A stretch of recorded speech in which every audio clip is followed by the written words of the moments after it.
বুঝতে নারী দয়াল তোমারে কেমন খেলা আমি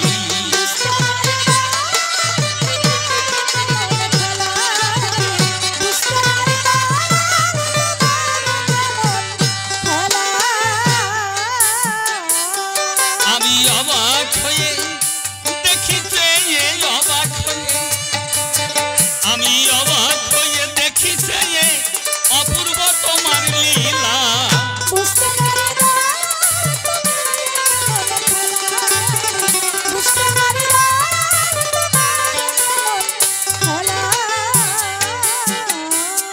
তুমি একবার কারো করাবো আবার কারো বেঁধে দিয়ে মিলন বাস ভাঙিছ তারপর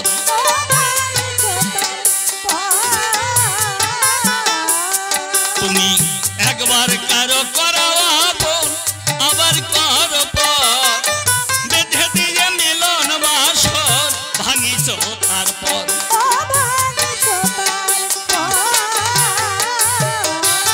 দিলে হাজার বাতি আলোর বহর হাজার বাতি দিলে হাজার বাতি আলোর বহর পুনরায় ভাঙো মায়া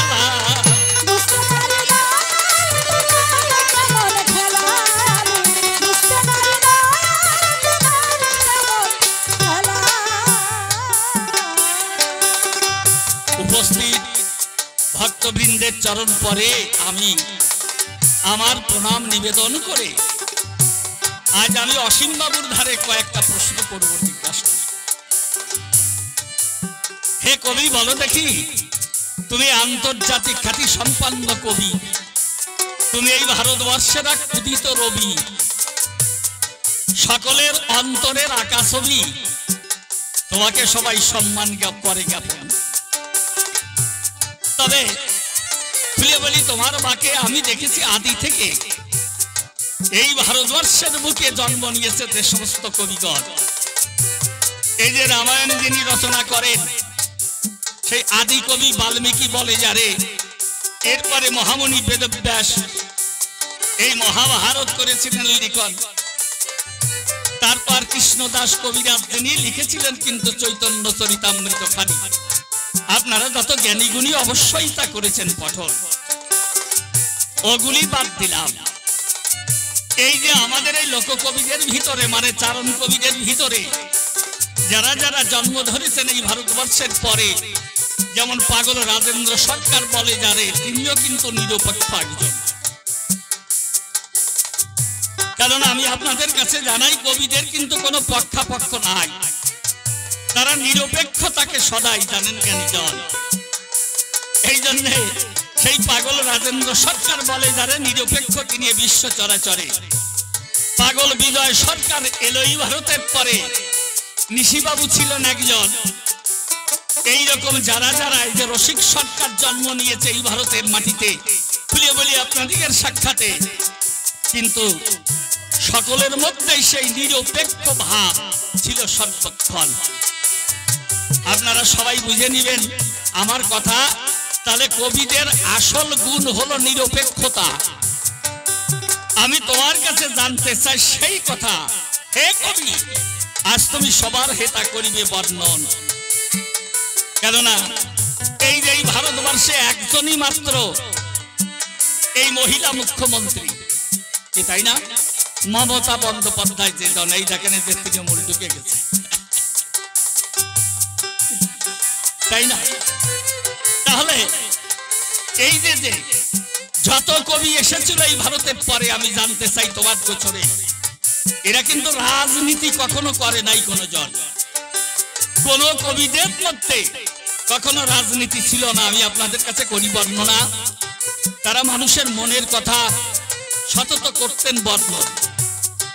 এই জন্য আমি প্রথম প্রশ্ন জানতে চাই তোমার ধারে, তুমি কেন গেলে এই রাজনীতির ভিতরে? তুমি রাজনীতি করলে কি কারণ? আর যদি করলে তাহলে এই যে ভারতবর্ষে দেখেন একজন মাত্র মহিলা মুখ্যমন্ত্রী এই মমতা বন্দ্যোপাধ্যায় যে জন, তুমি তার দল না করে তুমি এই বিজেপিতে যোগদান করে এই বিজেপিকে কেন করলে? থাকলে সমর্থন। হ্যালো, কি হয়েছে? তাহলে এই বিজেপি কেন করো? ধরো তুমি আমার কথা ধরো, একটু ভালোভাবে আজ এ সভার পরে করিবে পণ্য, তবে আর বেশি বলে দরকার নাই। মাইকের ডিস্টার্ব যখন দেখতে পাই, এই জন্যই মনে মনে করি বিবেচনা, অন্য ভিন্ন কথায় আর বলবো না। ভারতে যত এলো কবিগণ, নিরপেক্ষ কিন্তু ছিল সর্বজন। তুমি কেন এই রাজনীতিতে এলে? ভালো করে তুমি আমায় বলবে বটে খুলে। আইলে যদি তুমি আবার আমার কাছে পাও, এই তৃণমূল না করে কেন বিজেপি হও? বিজেপিতে কেন তুমি করেছো যোগদান? ভালোভাবে সবাই তুমি দেবে সমাধান। এই যে কালনা কাটোয়ায় এলে আমার কাছে তুমি আবার বলবে এবার খুলে। এই লোকসভাতে তুমি দাঁড়ালে যখন, ভালোভাবে আদি তুমি করিবে বর্ণন। এর মূলে কি কারণ আছে? একটু খুলে তুমি বলবে আমার কাছে। সবাই ব্যক্ত করে চরাচরে, নাকি ব্রাহ্মণ্যবাদী বলে যারে, এই বিজেপি নাকি ব্রাহ্মণবাদী দল। ভালোভাবে তুমি আবার বলবে সভাতল। এই জন্য মনে মনে আর আমি বলবো না, এই পর্যন্ত ছেড়ে দেবো কিনা। এইখানে আমার কথা সাঙ্গ হয়ে গেল। প্রেমানন্দে ভক্তবৃন্দে একবার হরি হরি বলো, হরি বলো। তোমা যত করো চালাকি, ও ভাই পাছে দেখো চালাকি, কর্ম অনুযায়ী ফল রে মনুয়া। বুঝিয়া সামাল হয়ে চল রে মনুয়া, বুঝিয়া সামাল হয়ে চল। ঠাকুর ভবা বাংলার যুগল পদ্ম হৃদপদ্ম করে আরাধ্য শুদ্ধ চিত্তে প্রণতি জানাই। আজ এসেছেন যত নর নারী, সকলের চরণ ধরি আমি সশ্রদ্ধ প্রণাম জানাই। আমার বিপক্ষ কবি যিনি নিশিকান্ত সরকার, তিনি আমাকে তিনখানি প্রশ্ন করেছে গান ডেকে বলল, সবার ঠাই কোনো কবিকে কোনো রাজনীতি করতে দেখি নাই, তুমি অসীম সরকার রাজনীতিতে গেলে কেন? দ্বিতীয় প্রশ্ন গেল করে, যখন রাজনীতি তুমি করলে বাংলার ভিতরে, তাহলে কংগ্রেস, সিপিএম, তৃণমূল এইটা বাদ দিয়ে তুমি কি পেয়ে বিজেপির দলে করলে যোগদান? আমি তার জবাব দিচ্ছি। নিশিকান্ত সরকার মহাশয় সম্পর্কে আমার দাদা হয়, আমি প্রণাম করি আমার দাদার পায়। বয়স খুব বেশি কম নয়, হয়তো 1 বছর 6 মাসের বড় ছোট আমরা। ঠিক আছে, ভালো প্রশ্ন করেছে।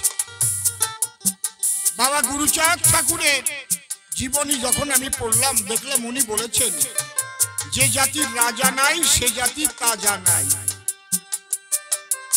যদি রাজনীতি না করা হয়, আর যদি এসটি সম্প্রদায়, এসসি সম্প্রদায়, সংখ্যালঘু সম্প্রদায়, ওবিসি সম্প্রদায় রাজনীতিতে জায়গা না পায়, তাহলে তারা পার্লামেন্টে গিয়ে তাদের কথা কে বলবে? এই জন্য বিজেপি 7টা মোর্চা করেছে, তাদের কথা বলার জন্য বিজেপি প্রত্যেকটা টিকিট দিয়েছে সমস্ত দল। কে বলছে তোমার কাছে দাদা যে বিজেপি একটা ব্রাহ্মণ্যবাদী দল? কখনোই না। যে বিজেপি দলের রাষ্ট্রপতি, দেশের সবচাইতে বড় পদের অধিকারী, তিনি কে বর্তমান? বলুন, জোরে বলুন। আমার মা দ্রৌপদী মুর্মু। সে একদম ভূমিকন্যা, তাই না? তাহলে বিজেপি যদি ব্রাহ্মণ্যবাদী দল হতো, তাহলে এসটি সম্প্রদায়ের একজন মাকে সবার উপরের চেয়ারে কি বসাতো, যাকে প্রধানমন্ত্রী গেলেও মাথা ঠুকতে হয়? দাদা, তোমাকে যারা বলেছে সেটা চোর ছাড়া তারা আর কিছু নয়, ওটা যে চোরের দল। ওরা আর কিছু দিয়ে পারে না, তারপরে গালাগালির ক্যাসেট বের করে, আরে কায়দা আর কিছুতে পারে না। আমি কেন গেলাম শোনো, এই জন্য যে জাতি রাজা নাই সে জাতি তাজা নাই। এবং বাবা গুরুচাঁদ ঠাকুর বলেছেন, শিক্ষাই হচ্ছে জাতির মেরুদণ্ড। তোমরা শিক্ষিত হও, তোমরা রাজশক্তি অর্জন করো, নিজেদের অধিকার নিজেরা তোমরা ছিনিয়ে নাও। এই জন্যে আমি রাজনীতিতে গিয়েছি কবি হয়ে। কেন গেলাম না মমতার দলে? কেন বিজেপিতে এসে মোদিজির চরণ তলে আমি করেছি আত্মদান সন্ন্যাস। আমি অ্যানালাইসিস করে দেখেছি, তাই এই তৃণমূলের মতো চোরের দল আর ভারতবর্ষে নাই। এমন কোন জায়গা নাই যে তারা খায় নাই, সব জায়গা খেয়েছে। যেই দেখুন আর শিক্ষামন্ত্রী, শিক্ষা দপ্তর সহ জেলে, যাকে তিনি বীরের সম্মান দিয়ে আনবেন বলেছিলেন, সে এখন তিহারে। চালাকি বজ্জাতি দিয়ে মানুষকে বেশি দিন ভুলানো যায় না। বাংলার মানুষ জেগে উঠেছে, ওই চোরের দলকে আরব সাগরে বিসর্জন দেবে। দেখবেন যখনই আসবে ভোট, তখনই আমার দিদিমণির যে কোনো জায়গায় লাগবে একটা চোট, লাগবেই লাগবে। না, কেউ যদি চোট সত্যি সত্যি লাগে, তার জন্য আমার ব্যথা জাগে, আমি ঠাকুরের কাছে প্রার্থনা করি সে ভালো হয়ে যায়। কিন্তু ভোট আসলেই চোট লাগে, ব্যাপারটা তখন তো সন্দেহের বিষয় নাকি? সিবিআই আর ইডি ডাকলেই যে হাড় ধপ ধপ করে, এর ব্যাপারটা কি? এই ছোট বাজার, আর তখনই হসপিটালে ভর্তি হয়, এর ব্যাপারটা কি বলুন আপনারা? আপনারা একটু বিবেচনা করে দেখবেন বাড়িতে গিয়ে, শুয়ে শুয়ে। শিক্ষা দপ্তর শেষ চুরি করে, যারা যারা যোগ্য চাকরি প্রাপক ছিল তাদের চাকরিগুলো চুরি করে কোটি কোটি টাকা ঘুষ খেয়ে অযোগ্যদের চাকরি দিয়েছে। মিড ডে মিল, বাচ্চার খাবার, সেই বাচ্চার খাবারগুলোই চোরের দল মেরে খেয়েছে।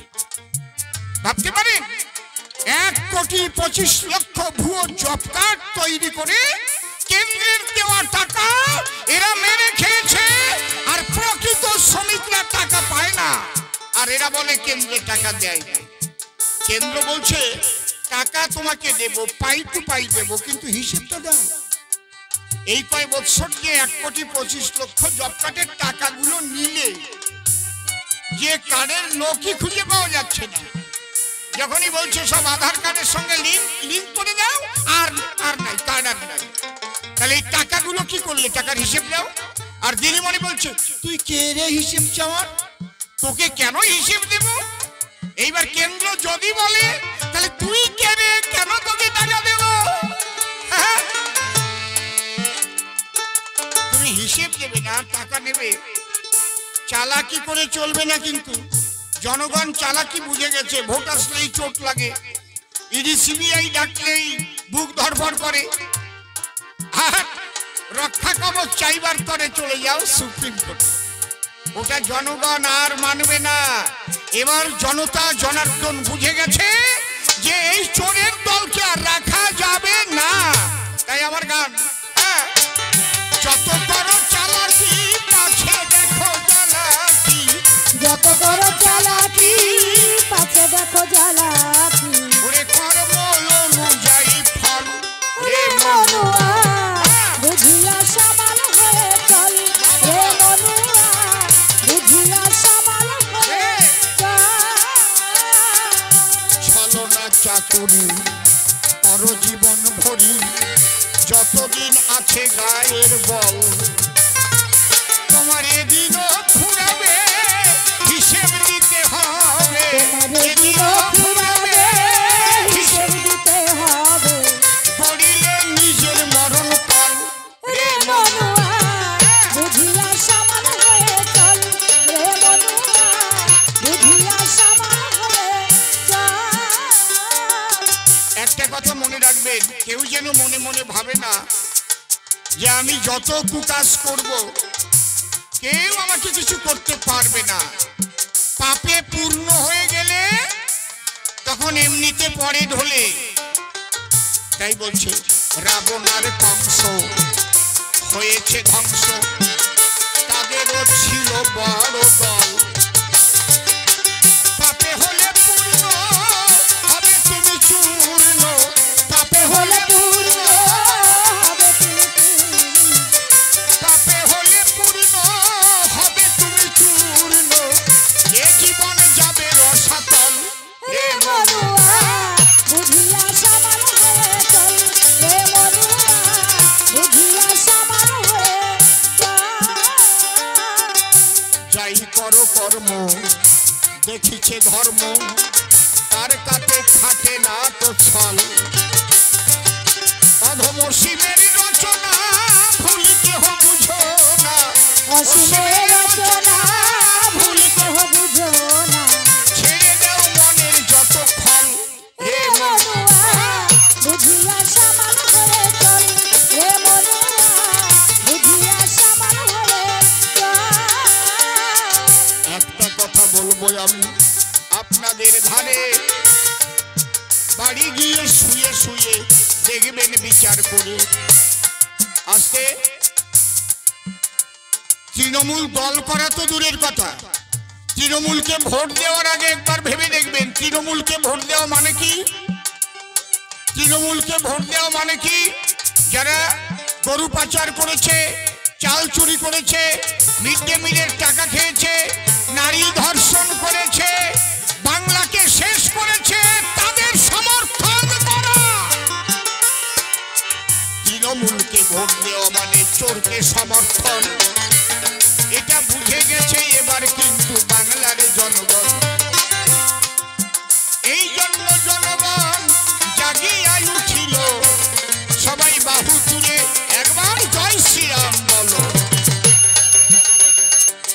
আমার এক মা তিনি আমার বিরুদ্ধে দাঁড়িয়েছেন তিনি মনোরোগ বিশেষজ্ঞ মনোরোগ বিশেষজ্ঞ ডাক্তার আমি বুঝে পাই না যিনি অদৃশ্য মনের খবর জেনে চিকিৎসা করে তার চোখের সামনে শাহজাহানরা নারী ধর্ষণ করে এইটা দেখার মতো মায়ের চোখই জন্মে নাই কি করে তাকে ভোট দেবেন ভেবে দেখেন তাই আমি ভোট চাইবো না আপনারা ভেবে দেখেন যে অদৃশ্য মন তাও আবার সারিয়ে তোলে আর চোখের সামনে দেখা যাচ্ছে কেষ্ট জেলে পার্থ জেলে জ্যোতিপ্রিয় জেলে মানিক জেলে আর এখনো কিন্তু ধীরেই দূর ধরা পড়েনি গো এরপরে ধীরেই দূর ধরা পড়ে যাবে দেখবেন একে একে সব ওই জেলেতে ঢুকবে আপনারা ভাবতে পারেন একটা মুখ্যমন্ত্রী হ্যালো হারিয়ে দাও কি করছো তোমরা আমি তো বুঝতে পারছি না হ্যালো হ্যাঁ বক্স বাড়াও বক্সে সাউন্ড দাও হ্যালো হ্যালো টিপাটিপি করো না আমাকে ডিস্টার্ব করো না একটা মুখ্যমন্ত্রী সে গিয়ে পড়ে গিয়েও যদি থাকে কেটে গেছে তার তাই তো রক্ত এখান থেকে বেয়ে পড়ছে তাহলে আগে তাকে সুস্থ করবে না ছবি তুলবে কোনটা করবে আমি যদি পড়ে গিয়ে কেটে যায় তাহলে আমার ছেলে পেলে থাকলে কি আগে ছবি তুলবে নাকি এই ছবি তুলে ফেসবুকে ছাড়বে নাকি আমার শুশ্রূষা করবে কোনটা বলেন দুই ভাই দুবাই গেছে দুবাই দুই ভাই দুবাই গিয়ে টাকা পয়সা আনলো আর সঙ্গে করে বড় একটা ক্যামেরা এনেছিল তোরটা বেড়ে গেল ওটা তোমায় জানে একটু আমার উপর দিয়ে কেউ উঠবে না একটা ক্যামেরা নিয়ে বাড়ি আসছে দুই ভাই শীতকালে ভোরবেলায় ওর বৃদ্ধ দাদু বসেছিল উঠানের পরে একটা ষাঁড় এসে শিং দিয়ে গুঁতো মেরে পেট ফুটো করে দিচ্ছে আর বড় ভাই বলছে এই ছোট ভাই তাড়াতাড়ি আমার কথা মান দুবাই থেকে আনা ক্যামেরাটা আন ষাঁড় দিয়ে পেট ফুটো করে দিয়েছে বড় ভাই ছোট ভাইকে বলছে ক্যামেরাটা নিয়ে আয় এই ছবি আর জীবনেও পাওয়া যাবে না এই ষাঁড়ের গুতানো ছবি তুলে রাখ দাদুরে গুতাচ্ছে আর তৃণমূলের দল ঠিক এইরকম দল এই ছবি আর পাওয়া যাবে না ওই দেখ কপাল যত রক্ত ঝরে আমাদের কথা লবি তাড়াতাড়ি ছবি তুলে ফেসবুকে ছাড়ি।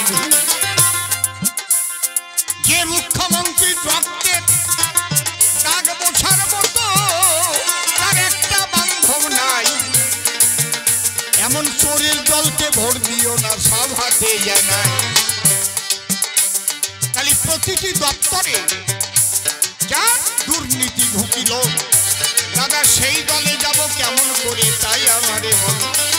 ওপার বাংলার উদ্বাস্তুদের করে গো আমার মোদিজি সিএ করে দিল, যার জন্য তারা ভারতের নাগরিক হইল, যে কারণে মোদিজির চরণে করেছি আত্মসমর্পণ।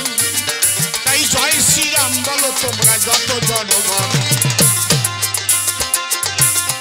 আমাদের এখান থেকে আর এক জায়গায় আবার যেতে হবে, সেখানেও অসীম সরকার গান শোনাইবে। আজকে আর যেটা আমরা দেখলাম সন্দেশখালী ঘটেছে, সন্দেশখালীর মা বোনদের আমি এখান থেকে শ্রদ্ধা জানাই। তারা ঝাঁটা, তারা লাঠি নিয়ে পথে নেমেছে শাহজাহানদের বিরুদ্ধে। আমি বলবো বাংলার প্রতিটি জায়গায় মায়েরা ঝাঁটা লাঠি নিয়ে নামবার জন্য প্রস্তুত আছে। একটা শাহজাহান না, সারা বাংলা জুড়ে কত শাহজাহান তৈরি হলো, কত মায়ের সম্ভ্রম দেখো তারা কেড়ে নিল। এইবার জেগেছে দুর্গা বাহিনী গো, আমার মাতৃশপথী। সবার কিন্তু ভারত মায়ের প্রতি আছে ভক্তি। এই পর্যন্ত পরিখান্ত আজিকার মতে, তাই আবার আমি প্রণাম জানাই আজি জোর হাতে। এরপরে যেতে হবে অন্য জায়গায়, আরে পিঞ্জিরাতে যাবো আমরা শোনেন মহাশয়। পিঞ্জিরাতে গিয়ে আবার শোনাইব গান, যেতে পারেন আপনারাও যদি কেহ যান। এইবার বিদায় দিয়ে পিঞ্জিরাতে যাব, সময় পেলে আবার এসে কবি গান গাবো। আর যদি আপনারা আমাকে আশীষ করেন দান, শুনতে পারবেন 5 বছর কত কবি গান। যে অসীমকে পাওয়ার জন্য বায়না করা লাগে, সেই অসীম দাঁড়িয়েছে আপনাদের পুরো ভাগে। তাই যতদিন ডাকবেন আমি ততদিন রব, আরে আপনাদের চরণ তলে সকলই বিলাব, আপনাদের সেবক হয়ে কর্ম করে যাব। এইটুক কথা দিয়ে আজি বিদায় লব। চোরের দলকে সাগরে করুন বিসর্জন, আপনাদের চরণে রইল নিবেদন। মিডিয়ার ভাইরা যারা যারা রয়, সবাইকে ধন্যবাদ জানাই এ সভায়। আজকের মতো গান সাঙ্গ হয়ে গেল।